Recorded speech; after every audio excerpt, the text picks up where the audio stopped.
इस वीडियो में हम पाइथागोरस प्रमेय पर चर्चा करेंगे। यह वीडियो गणित विषय के कक्षा 7 पर आधारित है। तो आइए जानते हैं कि इस वीडियो में हम क्या-क्या सीखेंगे। इस वीडियो में हम पाइथागोरस प्रमेय का उपयोग करके कर्ण की लंबाई ज्ञात करना सीखेंगे।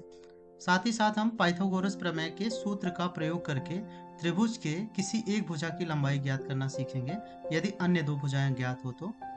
और हम पाइथागोरस प्रमेय का उपयोग करके दैनिक जीवन के प्रश्नों को हल करना सीखेंगे। तो आइए जानते हैं कि पाइथागोरस प्रमेय क्या है।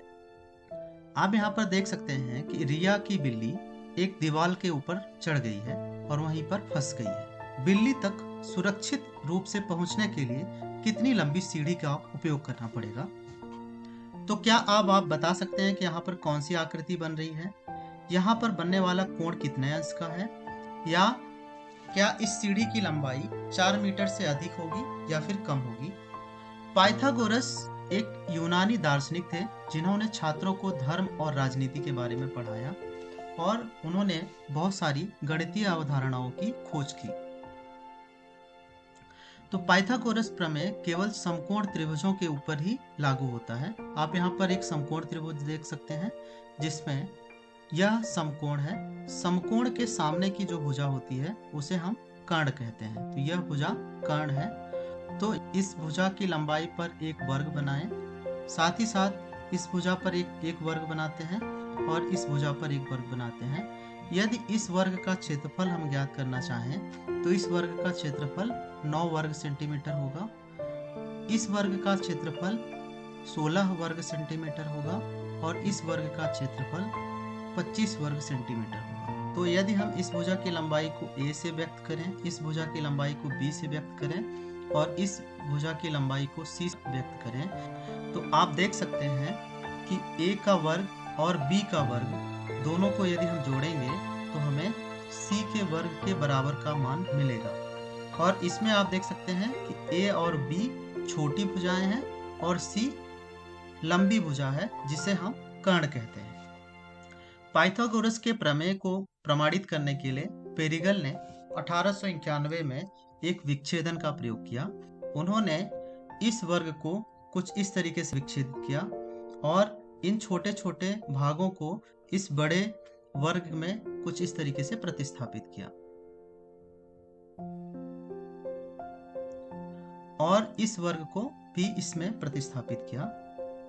तो आप देख सकते हैं कि इस बड़े वर्ग का मान इन दोनों छोटे वर्गों के योगफल के मान के बराबर है। तो आप देख सकते हैं कि a के वर्ग और b के वर्ग के योग का मान c के वर्ग के बराबर है।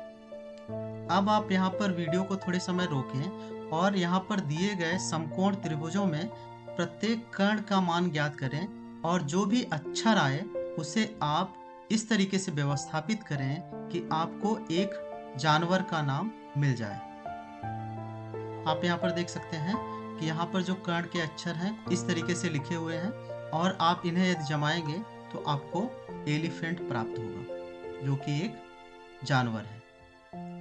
क्या अब आप पाइथागोरस प्रमेय का उपयोग करके यहाँ पर x का मान ज्ञात कर सकते हैं? तो सबसे पहले हम कर्ण का मान ज्ञात करेंगे और उसके बाद हम जो पाइथागोरस प्रमेय का सूत्र है a का वर्ग धन b का वर्ग बराबर c का वर्ग, उसमें a और b के मान को प्रतिस्थापित करके c का मान प्राप्त कर लेंगे। तो यहाँ पर a के वर्ग और b के वर्ग को जोड़ने पर हमें प्राप्त होगा 41, जो कि c के वर्ग के बराबर होगा। c का मान प्राप्त करना है तो हमें 41 के ऊपर वर्गमूल लगाना पड़ेगा। यदि आप संख्याओं का वर्गमूल ज्ञात करना जानते हैं तो आप 41 का वर्गमूल ज्ञात कर लीजिए। यदि आपको वर्गमूल ज्ञात करना नहीं आता है तो आप वर्गमूल 41 भी लिख सकते हैं। वर्गमूल 41 c का एक सटीक मान होगा। अब आप इसी तरीके से इस त्रिभुज में x की लंबाई ज्ञात कीजिए कुछ इस तरीके से। तो यहाँ पर आपको c का मान वर्गमूल 65 प्राप्त हो जाएगा। यदि आप 65 का वर्गमूल ज्ञात करेंगे तो आपको 8.06 सेंटीमीटर मिल जाएगा।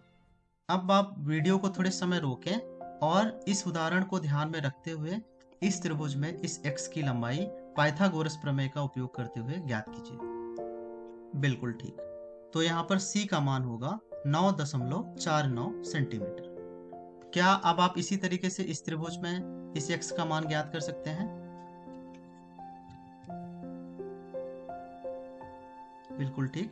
तो c का मान होगा 9.43 सेंटीमीटर।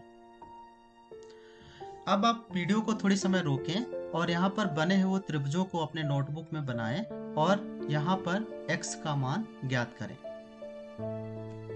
अब आप अपने उत्तर का मिलान कर लें। यहाँ पर दो त्रिभुज बने हुए हैं। क्या इन त्रिभुजों के बारे में आपको कुछ खास बात दिखाई दे रही है? यदि त्रिभुजों की लंबाइयाँ कुछ इस तरीके से दी गई हैं, तो इन लंबाइयों को हम पाइथागोरस ट्रिक या पाइथागोरस त्रिक कहते हैं, क्योंकि वे सभी पूर्णांक लंबाई वाले समकोण त्रिभुज हैं। यहाँ पर पाइथागोरस त्रिक के लिए कुछ और उदाहरण दिए गए हैं। ये सभी मान पाइथागोरस त्रिक के मान होते हैं।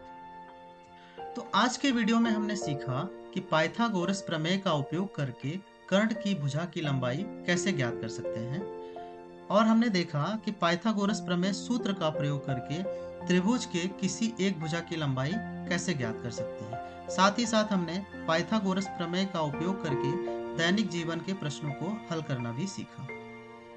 तो आइए अब आप निम्नलिखित प्रश्न का वर्णन करते हुए अपने मित्र को एक व्हाट्सएप संदेश भेजें। प्रश्न है, पाइथागोरस प्रमेय क्या है? इस वीडियो में इतना ही। धन्यवाद।